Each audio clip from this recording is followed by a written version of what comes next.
Hello and welcome to the Three Things I Know podcast from the School of Politics and Economics at King's College London. I'm Alex Mortimer, the Impact and Research Engagement Manager. The school has over 150 members of academic research and teaching staff across 4 departments and institutes, and at King's as a whole, we have one of the biggest concentrations of political scientists, political theorists and economists of various kinds in the UK.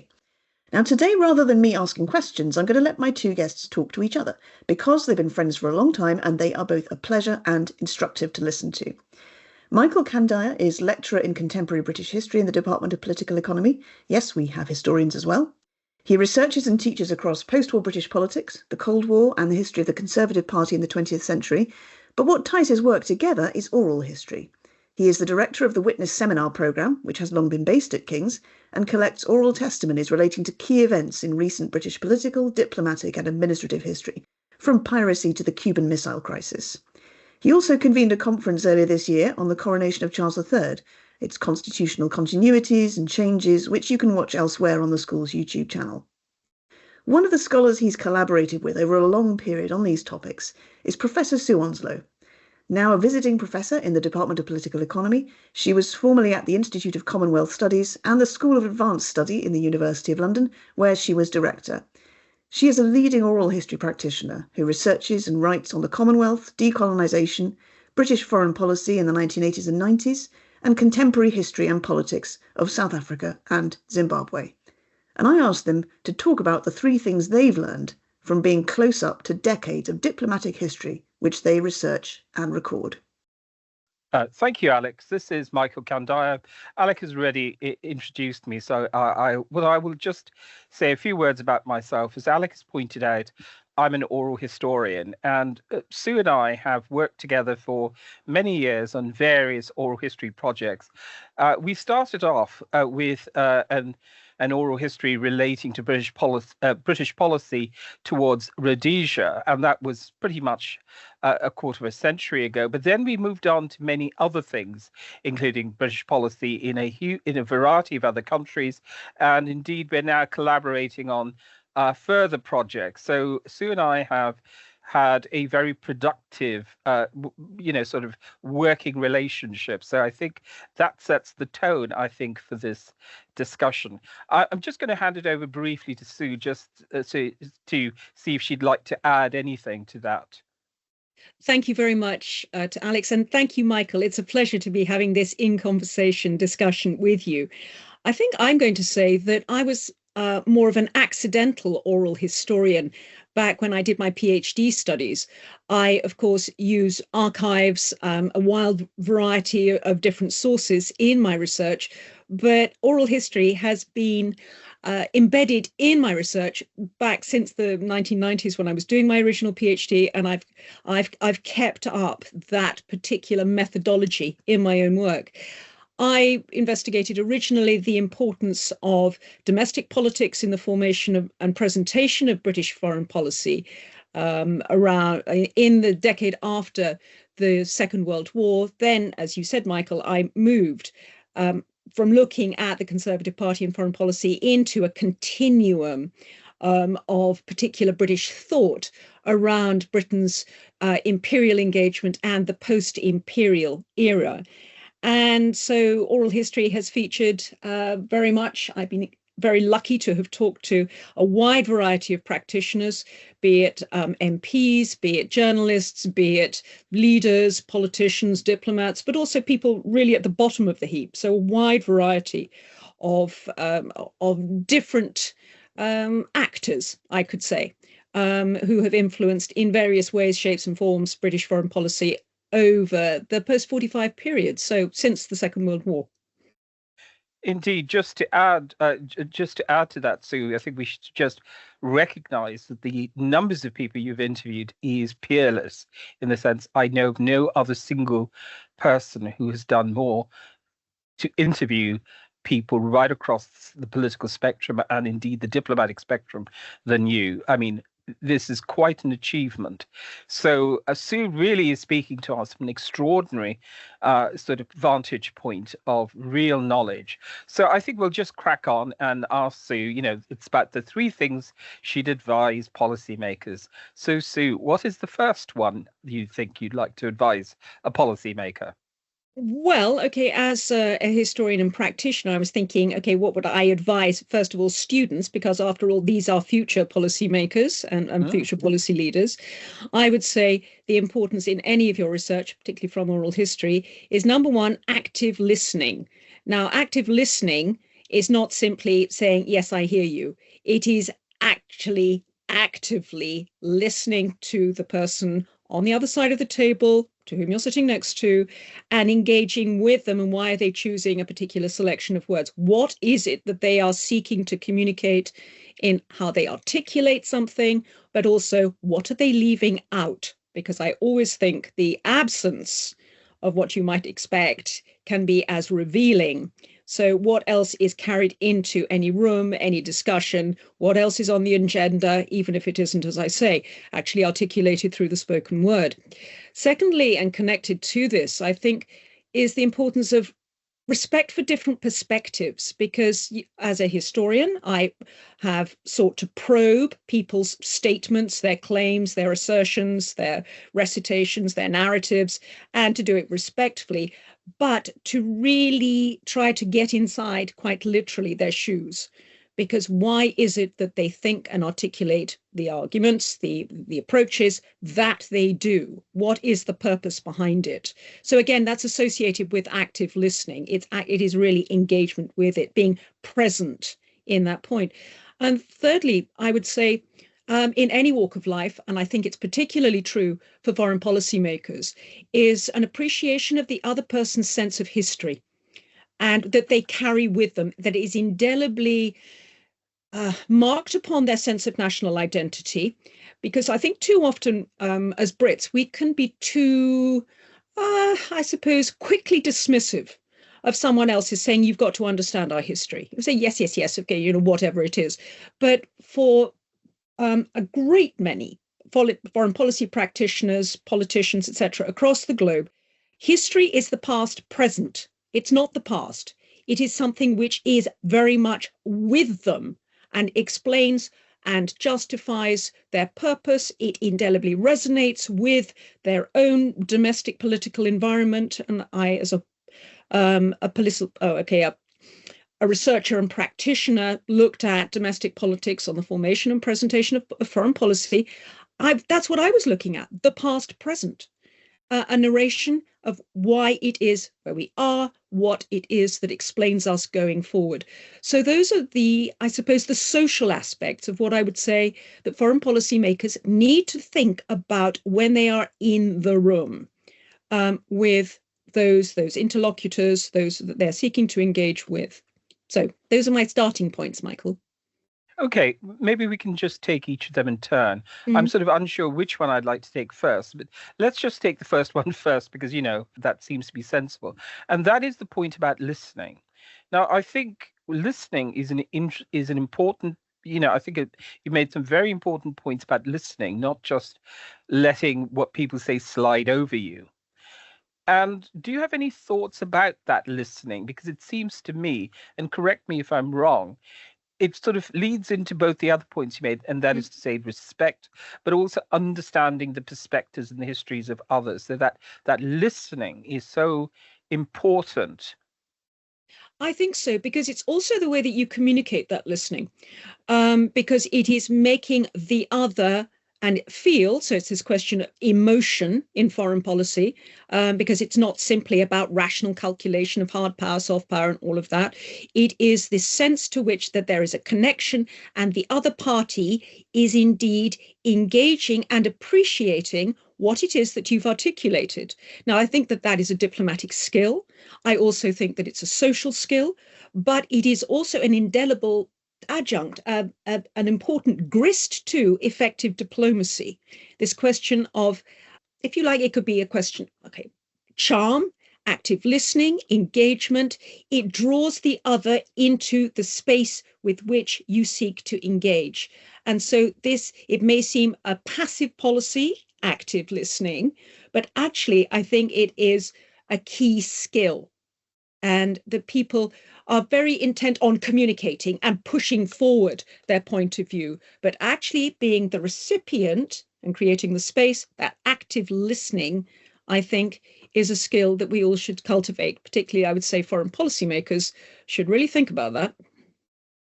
I mean, you've of course interviewed so many foreign policy makers, and it does seem to me, I mean, again, I don't want to speak for you, but the best ones do take that on. And I think that is something which is also an important feature of British diplomacy, and certainly what many British diplomats indeed have told us at various times about the significance and importance of face-to-face diplomacy. This is why it's actually important to have a man or woman or a person on the ground. That provides that understanding that you were talking about. Exactly, because it also provides the time to cultivate those necessary personal relations, because politics is about the personal. And I think, and this is where when I emphasize this question of social skills, the question of space, it is those communication skills, because let's face it, is it 4% of the way that we communicate is actually articulated or verbal? There's so much also that we as social beings manage to portray and to project through those encounters. But also it's the question of time. And I, after all, have interviewed a considerable number of people in a very different time of the media landscape, a very different time of communications, a very different time of social and global networks. But this question of cultivating that relationship, Michael, as you've emphasized, I was reading this morning of Karen Pierce, the British ambassador in Washington, and the extent to which she has successfully cultivated relationships with Republicans on Capitol Hill, that you might think her job as British diplomat is to reach out to those in the Democratic pantheon. But no, she has done her job as a diplomat and ensured that she has made sure she is speaking and has good relationships and good contacts with all sides. And I am sure that active listening, as well as a determined policy, has formed an integral part of that. Thank you. That's actually really, I think that's also very important when we go to the next point which you made, and that was about understanding differences. Because again, a good diplomat and a good policymaker understands differences will exist, but then also understand their own policy and their own position. I mean, can you think of, can you elaborate on that? Because in the world of international relations, that is so important. I'm sort of thinking of the Commonwealth, oral histories which you've done, where very clearly the United Kingdom's position on various issues is a considerable difference, shall we say, to her Commonwealth allies. But nevertheless, things plodded on, things worked out, and overall they managed it well. And it always struck me that that's also about that fundamental understanding that other people may have a different point of view, but also if you maintain that over periods of time, that will work better. I mean, do you think I'm right? Yes, I do. I think one of the most interesting interviews that I did as part of the Commonwealth Oral History Project was with John Major. At the time, he had served, of course, as British Foreign Secretary for Mrs. Thatcher in 1989 and had endured a very difficult Commonwealth Heads of Government meeting in Kuala Lumpur, where the issue of sanctions, particularly financial sanctions, was very much on the table, and it was an extremely heated discussion. Thatcher, of course, had the reputation, which I think she sought to definitely to burnish, and to use the words of Sir Percy Craddock, she played the villain with relish at a considerable number of occasions. But she had a concerted, dedicated foreign policy to resist the expansion of sanctions towards South Africa, because she felt that they were fundamentally counterproductive and that there was a role to be an interlocutor with the apartheid government, and she was a very effective one. Now, the interesting thing about John Major is that, in fact, when he became Prime Minister in November of 1990, he effectively continued Thatcher's stance on sanctions. It was not simply the British Prime Minister who advocated these sanctions passionately. It was supported within the Foreign Office, and John Major, her successor, endorsed this particular approach. In fact, once F.W. de Klerk, the South African president, had announced the unbanning of the ANC, that, in other words, he had instituted a reformist agenda in February of 1990, John Major coming into power in the November, was determined that Britain was going to support South Africa. And then it was a question of how to engage with the Commonwealth for the lifting of sanctions, which had been instituted. Now, John Major was very successful, it was clear from my interview with him, in communicating a respect for different perspectives, in actively listening. He was focused and dedicated, as you point out, on to what Britain felt was the appropriate policy, and they committed all then the resources that they possibly could, diplomatic, financial, in multilateral fora, to the progressive acceleration of the removal of sanctions, counter to what Commonwealth heads of government and their foreign policy communities felt was appropriate, but that he managed to do it. And I do think that this question of personality in the foreign policy context of the Commonwealth was particularly important. So it's, again, this personality in politics, as I say, active listening, respect for those different perspectives. I'd also just like to take the opportunity to remember Robin Rennick, Lord Rennick of Clifton, who has very recently died. Lord Rennick knows both Sue and myself and been interviewed by us and participated in witness seminars that we've done. And of course, he is another important person in the background, advising both prime ministers, but also been really setting the stage for much of that kind of institutional support, which I think is also another important thing that which underpins a lot of this. It's not just, it's also those wonderful diplomats that Britain has. They can provide a huge service to the political, sort of, shall we say, the political class, the John Majors, the Margaret Thatchers, and so forth. And I think that's another real sort of positive thing about the construction of British foreign policy. It underlines the importance that a key diplomat, a key ambassador can make in terms of using the autonomy of their office.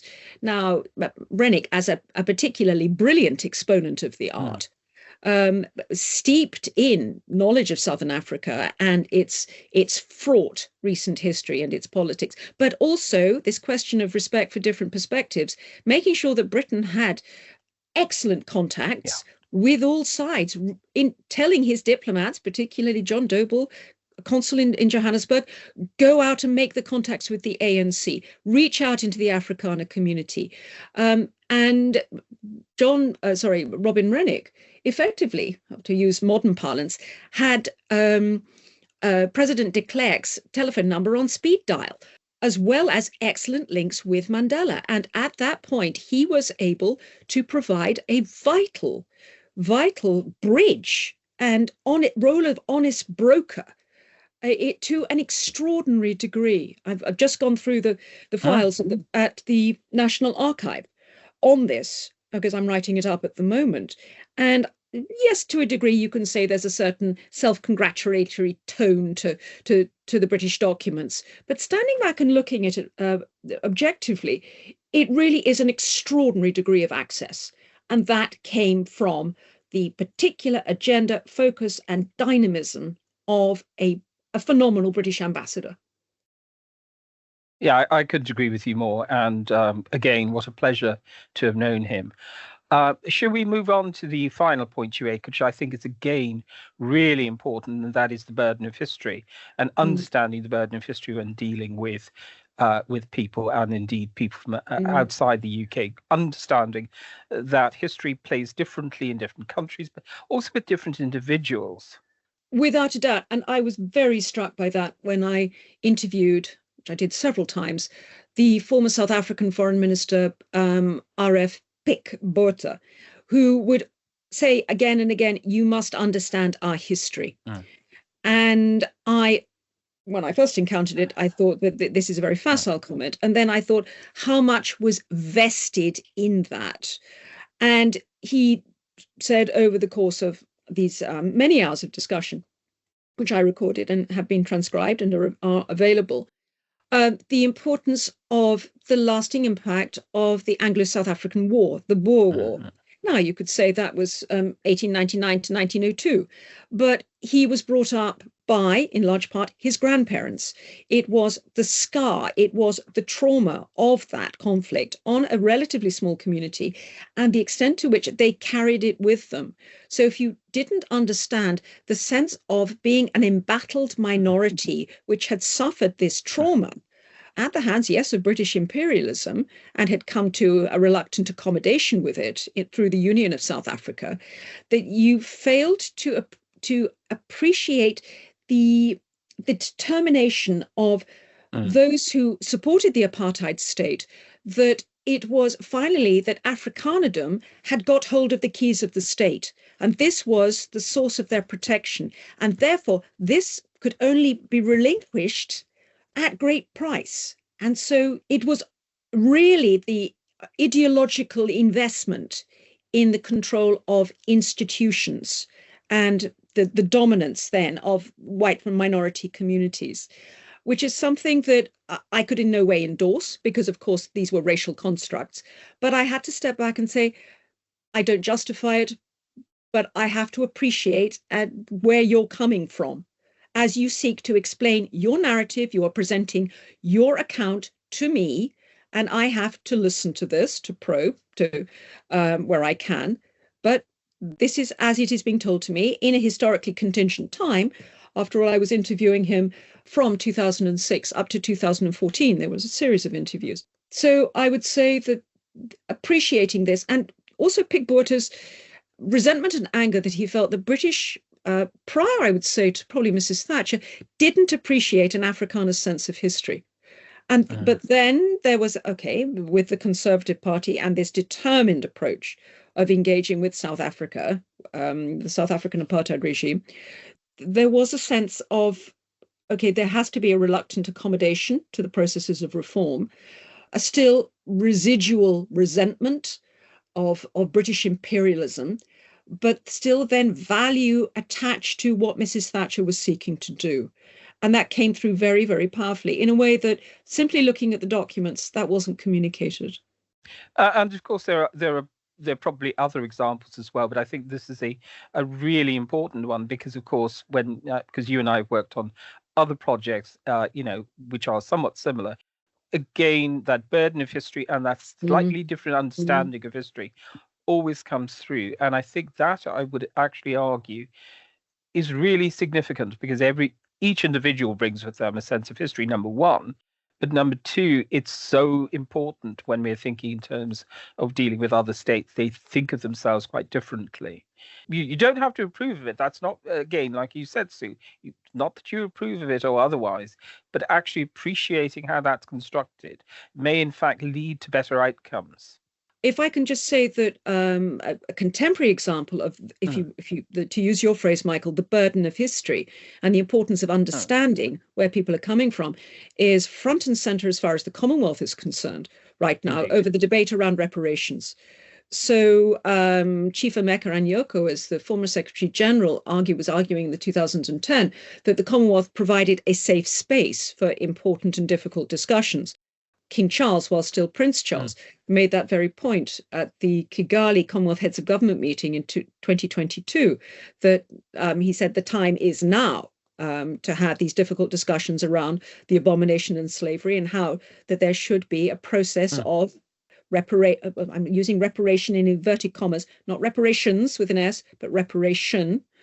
And I think that this question of reparations and that, again, burdens of history is something that is confronting the British government right now, because a sense of not being listened to, not being actively listened to, a sense of a lack of respect for the different perspective, a lack of appreciation of the power of other one's sense of history, I think has been communicated to CARICOM countries. And this is a very important challenge for the incoming Labour government, how to communicate better listening, better improved respect, appreciation of other sense of history, better comms all around that. But then what does this then mean for foreign policy? what is, I suppose, interesting with Britain's relations with many countries, particularly her Commonwealth countries, is that shared history. And that's slightly different and that's slightly problematic shared history, which is in some ways viewed differently. Again, you and I have worked on these things in different venues, but it always struck me that that common connection in some cases is viewed slightly differently and with a certain nostalgia on both sides, but a very different kind of nostalgia, isn't it? Which It has shaped things. is. It's a complex past present, running the various facets of resentment, respect. These are not sharp dichotomies in any way, shape, or form. But the Commonwealth also, as a collective of a wider British world, which is overwhelmingly non-white, has decreasing sentimental ties, it could be said, to the original imperial metropole, the United Kingdom. But the Commonwealth has evolved as a post-colonial entity. And so there are points of communication, collaboration, and effective activity in the international sphere. But there is also still, as I say, a sensitivity to any sense of Britain pulling its weight or throwing its weight around. It requires a degree of sophistication and dexterity to ensure effective international relations in the Commonwealth environment. The Foreign Office, the FCDO, as I must call it, definitely appreciate the complexities around the Commonwealth relationships and environment, because, as you said, Michael, there are now, there are a multiplicity of relationships that overlay, that interact within the Commonwealth entity. I am not convinced that many British politicians appreciate the subtleties, the dynamics of the modern Commonwealth, and too often they have a residual idea, even without using the word the British Commonwealth. But I still think that there's a permeating factor of their sense of history and construct. Yeah, I could agree with you more, Sue. I think probably that is a good place to end. I think we've covered the three things that you would advise our policymakers pretty effectively. I think there's a lot for people to consider, not just policymakers. Again, I think our students also could really benefit from some of this, because even when they're thinking about Britain's relations with other countries, important to think about all the things you've mentioned here. So thank you, Sue, so very much, and thank you, Alec, for allowing us this opportunity to have a nice chat between two old friends. We do this periodically, but this has been great fun for us. Thank you very much. Thank you very much, Michael. Thank you, Alex. Thank you, Alex. Thank you, Sue.